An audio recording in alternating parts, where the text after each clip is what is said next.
પછી ગુજરાતી સરિતામાના ચેનલમાં આપણું હાર્દિક સ્વાગત છે। આજે આપણે બનાવશું ચોખામાંથી સ્ટીક।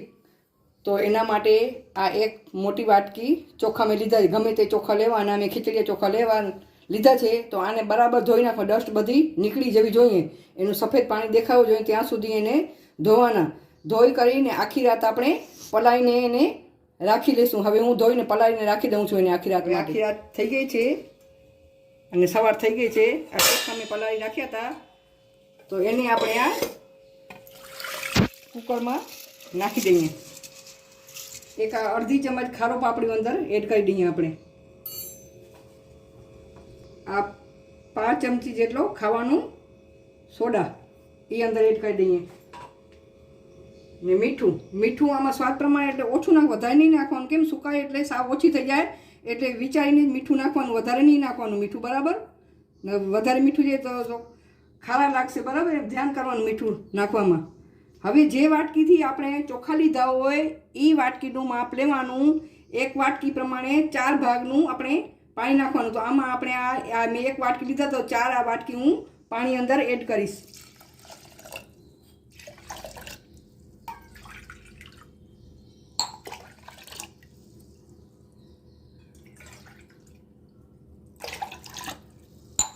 હવે આપણે આ ગેસ ઉપર કુકર રાખી દઈશું ને ધીમા તાપે એને 5 સીટી થવા દઈશું। તમારું જે પ્રમાણે સીટી વાગતી એ પ્રમાણે તમે સીટી વગાડી શકો છો, અને એમાં મોડેથી થતું હોય તો 1 સીટી વધારે તમે કરી શકો છો। હવે આપણે ગેસ ઉપર મૂકી દઈએ। કુકરમાં 4 સીટી થઈ ગઈ, ઠંડુ થઈ ગયું છે। આપણે કુકરને ખોલી લઈએ।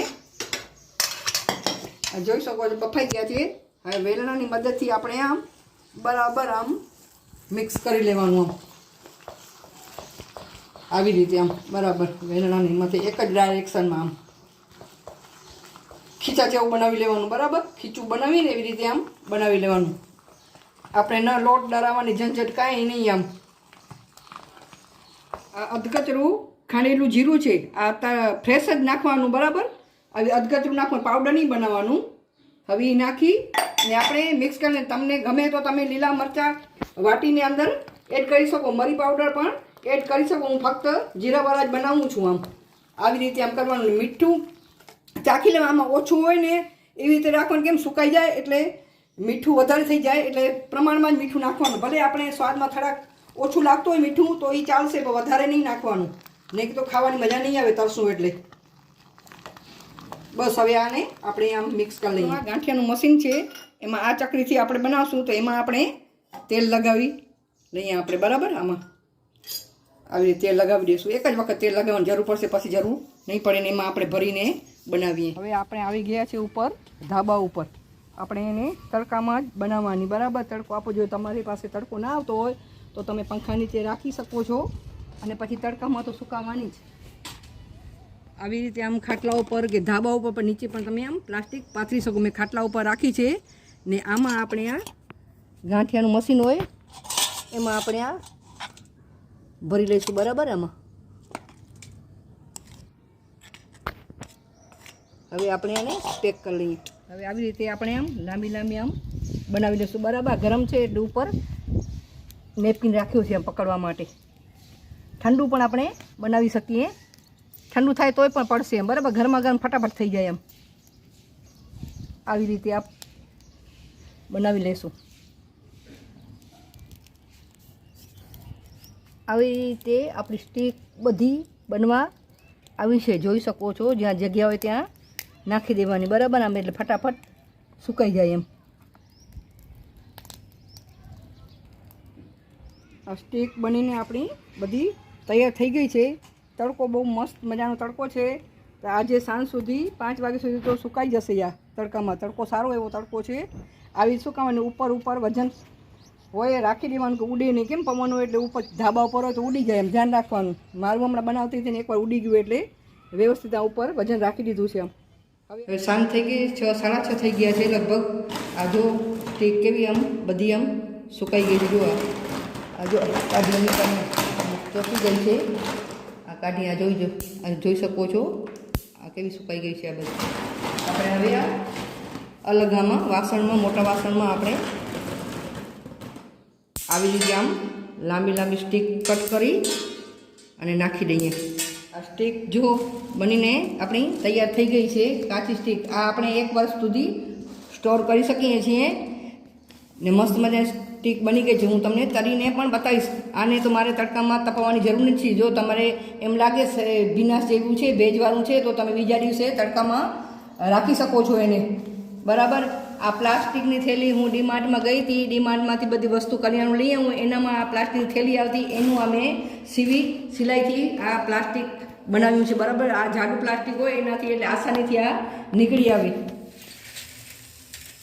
આ તેલ ગરમ થઈ ગયું છે. આપણે આપણી આ સ્ટીક તળી લઈએ. આપણે આ જો કેવી મસ્ત મજાની આ ફૂલે છે, જોઈ શકો છો તમે.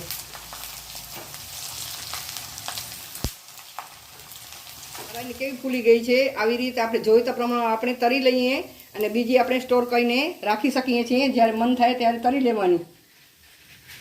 જોઈ શકો છો આપણી કેવી મસ્ત મજાની આ ક્રિસ્પી બની છે. જોઈ શકો છો. જો આ કેવી મસ્ત બની છે. આ કઢાઈમાં તેલ હતું એ મેં બધું કાઢી લીધું હતું અને આમાં થોડુંક તેલ, લાલ મરચું પાવડર અને ચાટ મસાલો નાખ્યો છે. તે આ કઢાઈમાં હું એડ કરી દઈશ આમાં. બરાબર.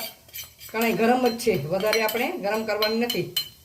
એવી રીતે આપણે મસાલા ફ્લેવરની આ સ્ટીક બનાવી લઈએ. પાણી નહીં નાખવાનું આમાં, તેલમાં જ. બરાબર. આ ગરમા ગરમ છે એમાં આવી રીતે આમ ગેસે ચાલુ નહીં કરવાનું. આમ એમાં એમાં જ આપણે સોરીઓ વાટકો હાથમાંથી છટકી ગયું એમ આવી રીતે એમ નાખી દેવાનું. પછી આપણે આપણી સ્ટીક અંદર આ નાખી દેવું એટલે મસાલાવાળી થઈ જાય. બરાબર. જેને મસાલાવાળી ગમતી હોય મસાલાવાળા ખાઈ શકે અને સાદી ગમતી હોય એ સાદી ખાઈ શકે. આવી રીતે આપણે ઉલટ કરી લઈશું. બરાબર. આમ